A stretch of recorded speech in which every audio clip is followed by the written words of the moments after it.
야당의 릴레이 필리버스터가 계속되고 있는 가운데 새누리당은 피켓 시위와 긴급 기자회견을 통해서 즉각적인 중단을 촉구하고 있는데요. 이 국민 안전을 위해서 필요한 법안을 발목 잡고 있다. 이미 야당이 요구한 내용들은 법안에 담겨 있다. 이런 입장입니다. 잠시 후에 국회 정보위원회 소속인 이철우 새누리당 의원과 이야기 나눠봅니다. 미국과 중국이 안보리 채널을 통해 마련한 대북제재 결의안 초안에 합의한 가운데 중국이 독자적인 대북제재안을 마련한 것으로 전해지고 있습니다. 글로벌 정면 승부, 오늘은 중국으로 가봅니다. 오늘 문자는 프로그램 들으시면서 생각나는 의견 자유롭게 보내주시고요. 문자 서비스 샵 0945입니다. 짧은 문자 50원, 긴 문자 100원의 정보 이용료가 있습니다. 정면 인터뷰 이철우 새누리당 의원과 함께합니다. 의원님 안녕하십니까? 예, 안녕하세요. 이철우 의원입니다. 네, 지금 국회에서요. 52년 만에 이 필리버스터가 진행되고 있는데요. 예. 자, 오늘도 1인 피켓 시위 하셨는데 이거 어떻게 이 상황 보고 계십니까? 저는 이 무제한 토론이 네. 이 결론이 없는 거잖아요. 네. 이 사람들 무제한 토론을 3월 10일 임시국회까지 한다면 네. 하고 나면 다음 우리가 임시국회 소집하면 바로 상정이 되게 돼가 있어요. 네. 또 임시국회 내에 중간에 그만둬도 처리할 수 있고요. 네. 결국은 처리되는데 이 반대를 위한 토론을 하면은 이 국민들께서 반대하는 토론을 듣고 네. 아 그게 맞구나 이런 토론을 해야 되는데 지금 하시는 토론은 자기 논리나 주장을 가지고 하는 게 아니고 네. 대부분이 어떤 논문을 들고 와서 읽고 시간 채우기 위해서 책 읽는 식으로 이런 식으로 하니다 보니까 국민들께서 내용을 잘 모릅니다. 이 사람들이 무슨 반대 논리를 이야기하는지. 그래서 그게 매우 안타깝습니다. 네, 뭔가 이 협의를 하기 위한 토론이 아니라 시간을 끌기 위한 토론이다. 이런 지적이신데요. 반대를 위한 반대고 국정을 네. 힘빼게 하는 그런 토론처럼 비치고 있습니다. 네, 그런데 결국 이제 야당은 이 테러 방지법을 반대하는 거니까요. 예. 계속 지적되고 있는 부분이 뭔가 보니까 이 역시 국정원의 정보 수집권 문제인데요. 예. 이게 너무 많은 권한을 준다. 영작 없는 감청 대상이 너무 넓다. 국정원이 무소불위의 권력을 갖게 된다. 이런 지적들이 나오는데 어떻게 보세요? 그것은 호도하는 겁니다. 네. 우리 통신 감청을 하기 위해서는 지금도 국정원에 통신 감청을 합니다. 네. 왜? 간첩 잡는 이런 일들을 할 때 네. 통신 감청을 하는데 철저한 영장주의입니다. 고등법원 부장판사의 수석 부장판사의 영장을 받아서 네. 국내에 있는 그 통신 감청을 하고요. 외국인에 대해서는 대통령 승인을 받습니다. 네. 그런데 마치 온 국민을 그 통신 감청하는 것처럼 네. 그렇게 하는데 그래 할 능력도 안 되고 또 판사가 영장을 발부해 주지도 않습니다. 네. 이것은 테러 단체에 가입했거나 또 상당한 의심이 있는 자 이런 사람들이 근거를 내야 됩니다. 자료를 네. 줘야지 판사가 영장을 발부합니다. 그럼 외국인에 대해서는 대통령 승인을 받아야 되기 때문에 그래서 무제한 한다고 이런 식의 국민을 호도하는 이런 행위를 그러면 해서는 안 됩니다. 의원님, 예. 이 테러 방지법이 지금 현재 직권 상정된 것이 통과된다 하더라도 그 내용에 근거하면 영장이 있어야 감청을 할 수 있는 건가요? 그럼요. 통신비밀보호법에 네. 따라서 똑같이 적용되는 거예요. 검찰이나 경찰에서 하는 거와 똑같습니다. 그러면은요, 의원님. 지금 예. 더불어민주당에서는요. 부칙 2조를 보면 예. 테러 방지법을 통과시키면 다른 법안을 통과시키는 조항을 달고 있는데 예. 이것이 바로 최악의 독소 조항이다. 이런 지적을 하던데 이거 무슨 내용인가요? 이것이 바로 통신 감청하고 네. 그 계좌 추적해달라는 네네. 파이어법에 네. 국정원장이 계좌 추적을 해달라고 요청할 수 있는 그 두 가지를 이야기하는 건데요. 네. 이게 똑같은 이야기입니다.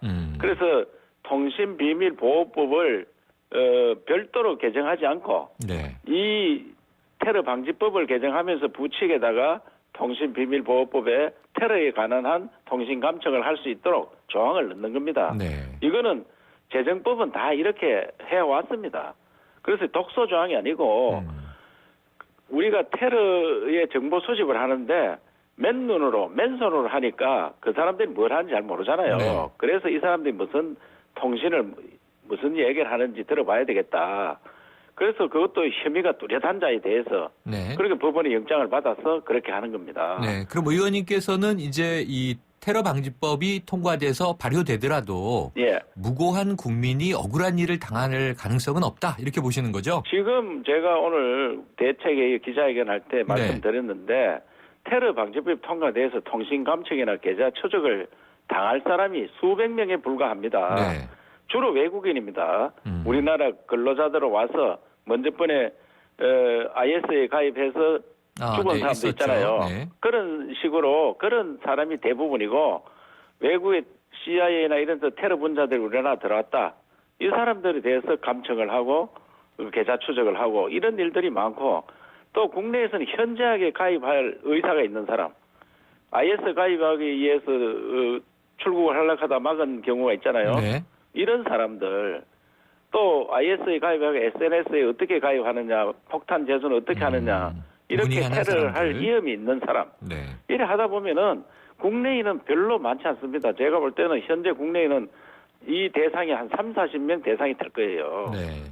그런데 왜 전 국민을 대상으로 하는 것처럼 이렇게 호도를 하는지 매우 안타깝습니다. 네. 그러면요, 의원님, 지금 예. 야당과 뭐 일부 국민들이 걱정하는 국정원의 권력 남용을 견제하는 장치 어떤 예. 것들이 들어있는지 그래서 간단하게 좀 소개해 주세요. 이 법은 김대중 대통령 시절에는 9.11 테러가 난 다음에 네, 2001년부터죠. 2001년 그때 법안은 정부에서 냈어요. 네. 김대중 정부에서 냈는데 네.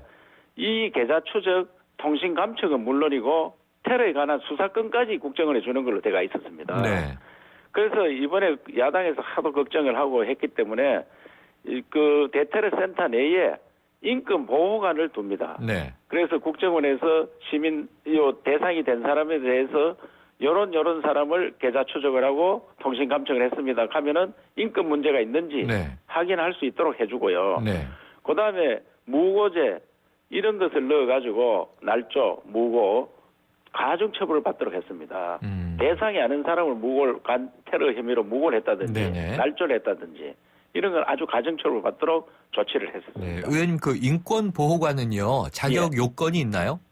그거는 대통령령으로 정하게 되어 있습니다. 네네. 이제 어떤 사람을 할지 대통령의 소상히 영어로 만들기로 그렇게 해놨습니다. 예. 그럼 지금 말씀하신 이러한 견제 장치가 제대로 작동할 것이다. 이렇게 보시는 거죠. 그럼요. 그리고 네. 이 철저히 영장을 국내에는 받아서 하고 계좌 추적도 국정원에서 마음대로 계좌 추적하는 게 아니고 금융정보분석원에 의뢰를 합니다. 네. 그러면 금융정보분석원에는 부장판사가 한 사람이 있습니다. 네. 그분들이 판단에 의해서 이거는 자료를 줘야 되겠다 말아야 되겠다 판단을 하는 겁니다. 네.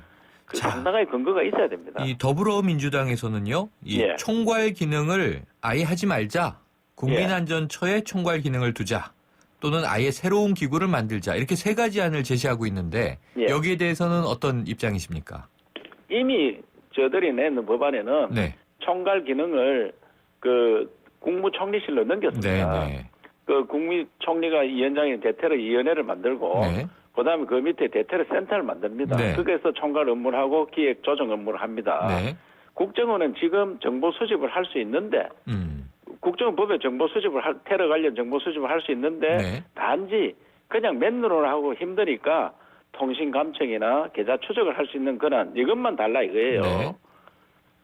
그러니까 그리고 그게 말씀하신 정보 수집권인 거죠. 그렇죠. 그 네네. 정보 수집하는 권한을 좀 강하게 정보 수집할 수 있도록 제대로 할 수 있도록 단락하는 그 조치입니다. 네. 자, 이 국민의당이요. 여야가 이렇게 뭐 해법 없이 격돌하고 있으니까 예. 테러방지법 처리 중재안을 냈는데 그 내용 중에 핵심이 이 국회 정보위 상설화네요. 예. 문병호 의원이 이 정보위 성격을 겸임위에서 전임위로 바꾸면 예. 이 국정원을 감독하는데 강력한 방법이 수단이 되지 않겠느냐 이런 예. 의견을 내놨는데 어떻게 보세요? 그래서 그거를 여러 번 그전에도 검토를 했었습니다. 네. 현재 국회 정보위에는 상설로 돼가 있는데 네. 이 겸임 상임입니다. 다른 상임위도 하면서 정보위원도 하는 겁니다. 네. 그래서 정보위원만 전임으로 하자 이렇게 이제 하고 있는데 만약에 네. 그렇게 했을 때 국정원 관련해서 법안 개정이 거의 할 게 없습니다. 법을 바꾸는 게 네. 이것도 테러법 만드는 것도 지금 15년이나 걸려서 한 건 처리 활동 말동인데 이런 법안 처리도 못하는 상임위에 누가 가려고 할 사람이 없습니다. 네. 만약에 정보위만 전임 상임위로 한다면 이것은 신청을 받으면은 네. 상임위에 들어갈 사람이 거의 없고 제가 볼 때는 강제 조항으로 해야 될 거예요. 아하. 대표나 원내대표 뭐 정책위장 네네. 이런 사람들이 들어가서 할 수 있도록 해야 되는데 미국, 이스라엘 이런 나라들도 네. 정보위원회 가장 잘 된 나라입니다. 미국은 다 겸임 상임입니다. 정보위원회도 네. 하고 네. 다른 상임위도 하고 이스라엘도 다른 상임위를 하면서 정보위원회를 합니다. 이렇게 겸임 상임위로 하고 있습니다. 그래서 전임 상임위로 하면은 운영이 제대로 안 될 것 같습니다. 네. 그래서 지금 검토를 하다가 못 하고 있는 거예요. 네. 선진국은 다 겸임위 체제로 하고 있다. 예, 그리고 예. 상임위로 하더라도 의원들이 기피할 것이다. 그러니까 이제 그럼요. 실효성이 어렵다 이런 말씀이시네요. 실효성이 어렵습니다. 그래서 네. 전임으로 하는 걸 저는 반대는 하지 않습니다. 네. 그러나 그래 하면은 그 자체가 운영이 굉장히 힘듭니다. 의원이 실적이 없는데 누가 그 가서 일을 하려고 하겠습니까? 네. 시민단체에서 법안 몇 건 냈느냐 하는데 뭐 다른 법안 낼 수도 있지만 자기가 있는 상임위에서 법안 처리할 건이 거의 없습니다. 네. 제가 정부에서 지금 간사를 하지만 법안 한 건도 처리 못했습니다. 네. 자, 이 의원님 지금 이 뭐 필리버스터 또 이 예. 테러 방지법 대치 전국 이 상황이 심각한 것이 또 일정 때문인데요. 예, 예. 지금 4.13 총선 이제 49일 앞두고 말이죠. 예. 지금 내일 본회의에서 선거구 획정 되느냐 안 되느냐 예. 혹은 늦어도 29일에는 이게 마지노선인데 처리가 예. 되겠느냐 이게 굉장히 논란인데 예. 뭐 입장은 당연히 처리돼야 한다고 보시겠지만 예. 처리 가능하다고 보십니까?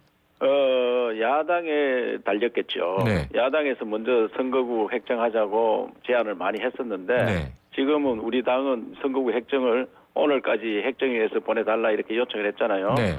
오면은 내일 우리 안행위를 열어서 법사위로 가서 본회의에서 처리를 해야 된다고 생각합니다. 네. 그런데 저 무제한 토론을 마치지 않으면 네. 어떻게 되는지 그 법안 관련해서 검토 중인 걸로 알고 있습니다.